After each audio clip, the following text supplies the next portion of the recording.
नमस्कार मेरे प्यारे बच्चों। हमने पिछली वीडियो में जो आपकी पृथ्वी हमारा आवास बुक है 6th क्लास की सोशल स्टडीज़ की, उसका फर्स्ट लेसन कंप्लीट किया था और आज इस वीडियो में हम इसका सेकंड लेसन पढ़ेंगे। तो चलिए स्टार्ट करते हैं। इसका नाम है ग्लोबल अक्षांश एवं देशांतर। अक्षांश रेखाएं और देशांतर रेखाएं आपने सुना होगा। पिछले अध्याय में आप पढ़ चुके हैं कि हमारी पृथ्वी गोलाकार नहीं है, क्योंकि हमने उसमें पढ़ा था ना कि ये उत्तर और दक्षिण ध्रुवों पर थोड़ी चपटी और मध्य में थोड़ी उभरी हुई है, जिसकी वजह से इसे क्या कहा जाता है, भू आब कहा जाता है।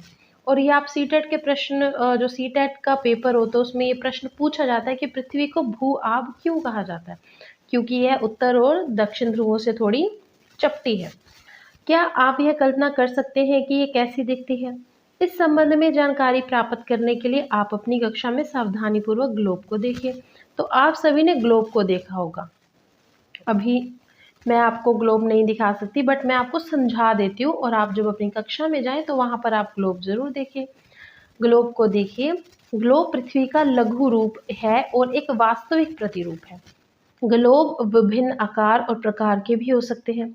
बड़े ग्लोब जो आसानी से एक स्थान से दूसरे स्थान पर नहीं ले जाए जा सकते, पॉकेट में रखे जाने वाले छोटे ग्लोब और गुब्बारे जैसे ग्लोब जिसमें हम हवा भर सकते हैं और उसे आसानी से एक स्थान से दूसरे स्थान पर ले जा सकते हैं।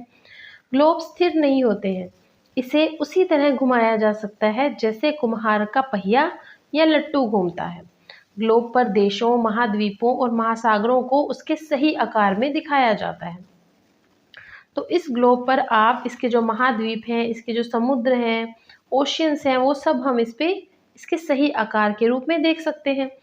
और ये जो ट्रैवलर्स होते हैं, ये गुब्बारे जैसे ग्लोब या फिर छोटे ग्लोब अपने साथ लेकर जाते हैं ताकि अपनी जगह को देख सके कि वो कहाँ पर हैं और उन्हें अगर किसी जगह पर जाना है तो वो कैसे जाएंगे। पृथ्वी के समान किसी गोले पर किसी बिंदु की स्थिति का वर्णन करना कठिन है। अब प्रश्न यह उठता है कि इस पर किसी स्थान की स्थिति कैसे बताई जा सकती है। इसके लिए हमें कुछ बिंदुओं और रेखाओं के संदर्भ की आवश्यकता होती है। आप देखेंगे कि एक सुई ग्लोब में झुकी हुई अवस्था में स्थित होती है, जिसे हम अक्ष कहते हैं। ग्लोब पर वे दो बिंदु जिनसे होकर सुई गुजरती है, उत्तर और दक्षिण ध्रुव है। ग्लोब को इस सुई के चारों ओर पृथ्वी की भांति पश्चिम से पूर्व की ओर घुमाया जा सकता है, लेकिन याद रखें इन दोनों में एक अंतर है। पृथ्वी पर वास्तव में ऐसी कोई भी सुई नहीं है, पर ग्लोब पर सुई सिर्फ इसलिए लगाई गई है ताकि हम उसके उत्तर और दक्षिण ध्रुव को पता कर सकें। यह अपने अक्ष पर चारों ओर घूमती है, जो एक काल्पनिक रेखा है। जो क्या है? एक काल्पनिक रेखा है।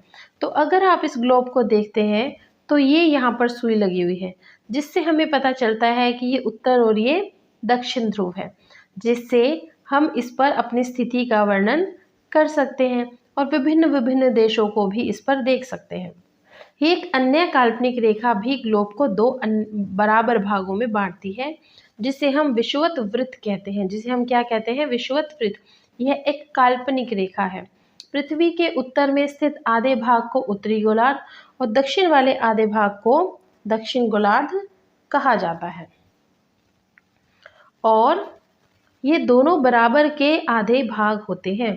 इस प्रकार विषुवत वृत्त पृथ्वी पर एक काल्पनिक रेखा बनाती है और यह पृथ्वी पर विभिन्न स्थानों की स्थिति बताने का सबसे महत्वपूर्ण संदर्भ बिंदु है।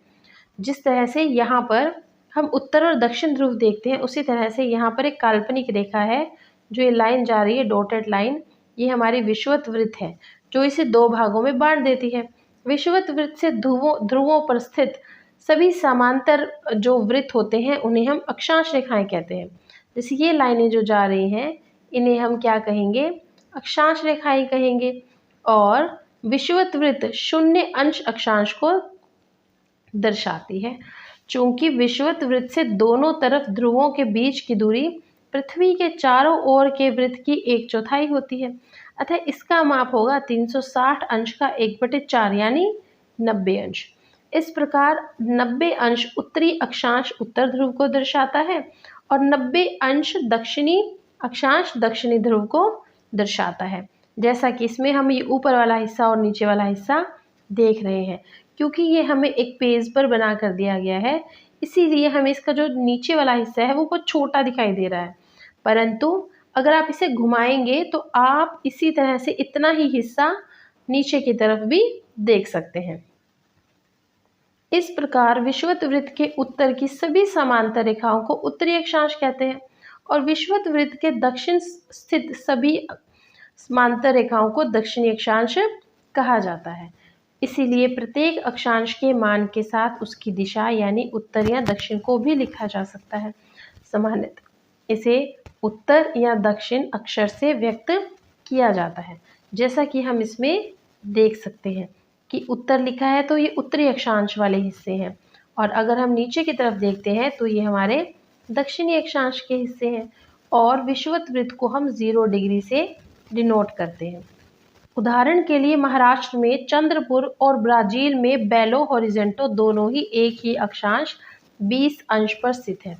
लेकिन चंद्रपुर है वो विषुवत वृत्त के 20 अंश उत्तर में है, और जो बेलो है ब्राज़ील का हॉरिजेंटो विषुवत वृत्त के 20 अंश दक्षिण में स्थित है।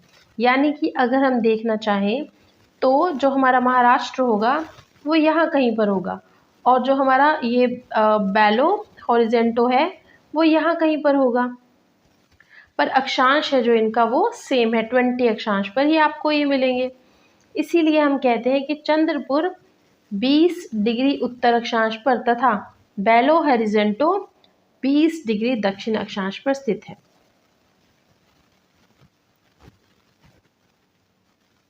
और जैसा कि आप देख रहे हैं कि जैसे जैसे हम विषुवत वृत्त से दूर जाते हैं अक्षांशों का आकार घटता जाता है।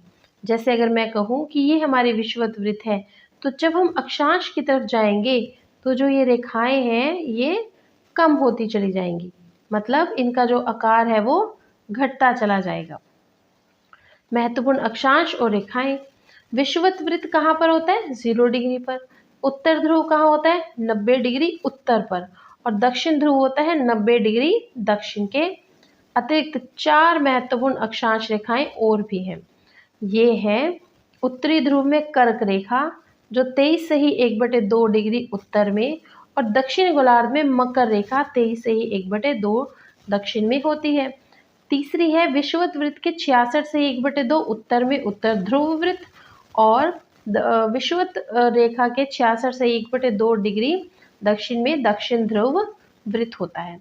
तो अगर हम इसे इस पर समझते हैं तो हम देख सकते हैं कि ये हमारी कर्क रेखा है जो 23 से ही 1/2 उत्तर में है, और ये हमारी मकर रेखा है जो 23 से ही 1/2 दक्षिण में है। इसी तरह से आप देखेंगे कि जो वृत्त है हमारा ये दक्षिण ध्रुव वृत्त है हमारा 23 से ही 1/2 दक्षिण में, और अगर हम उत्तर ध्रुव की बात करेंगे तो ये उत्तर ध्रुव वृत्त जो हमारा बनता है वो 66 से ही 1/2 उत्तर में, और जो उत्तर ध्रुव है ये 90 डिग्री पर होता है। इस तरह से हम अक्षांश और देशांतर रेखाओं को समझते हैं। पृथ्वी के ताप कटिबंध। कर्क रेखा और मकर रेखा के बीच के सभी अक्षांशों पर सूर्य वर्ष में एक बार दोपहर में ठीक सिर के ऊपर होता है। इसीलिए इस क्षेत्र में सबसे अधिक ऊष्मा प्राप्त होती है और इसे उष्ण कटिबंध कहा जाता है। कर्क रेखा और मकर रेखा के बाद किसी भी अक्षांश पर दोपहर का जो सूर्य है कभी भी सिर के ऊपर नहीं होता। ध्रुव की तरह सूर्य की किरणें तिरछी होती हैं। इस प्रकार उत्तरी गोलार्ध में कर्क रेखा और दक्षिण ध्रुव वृत्त और दक्षिण गोलार्ध में मकर रेखा एवं दक्षिण ध्रुव वृत्त के बीच वाले क्षेत्र का जो तापमान है वो मध्यम रहता है, इसीलिए इन्हें शीतोष्ण कटिबंध कहा जाता है। उत्तरी गोलार्ध में दक्षिण ध्रुव वृत्त और उत्तरी ध्रुव और दक्षिण गोलार्ध में दक्षिण ध्रुव वृत्त और दक्षिणी ध्रुव के बीच के क्षेत्र में ठंड बहुत अधिक होती है, क्योंकि यहाँ सूर्य क्षितिज से ज़्यादा ऊपर नहीं आ पाता है, इसीलिए ये शीत कटिबंध कहलाते हैं। कि जो हमारा ये वाला हिस्सा है इस पर सूर्य एक बार दोपहर के समय में सिर के ऊपर ज़रूर होता है, इसलिए जो यहाँ मौसम होता है सामान्य होता है, ना अधिक गर्मी होती है और ना ही अधिक सर्दी होती है। ये मकर रेखा के ऊपर वाला हिस्सा और कर्क रेखा से नीचे वाले हिस्से की हम बात कर रहे हैं। और तो अभी हमने जो लेसन पढ़ा है वो है ग्लोब, अक्षांश एवं देशांतर, जिसमें हमने अक्षांश रेखाओं के बारे में पढ़ा, ग्लोब क्या है इसके बारे में पढ़ा, और अब हम अगले भाग में पढ़ेंगे देशांतर। तो आप चैनल को सब्सक्राइब कर लीजिए ताकि मेरी वीडियोज़ आप तक पहुँच सके।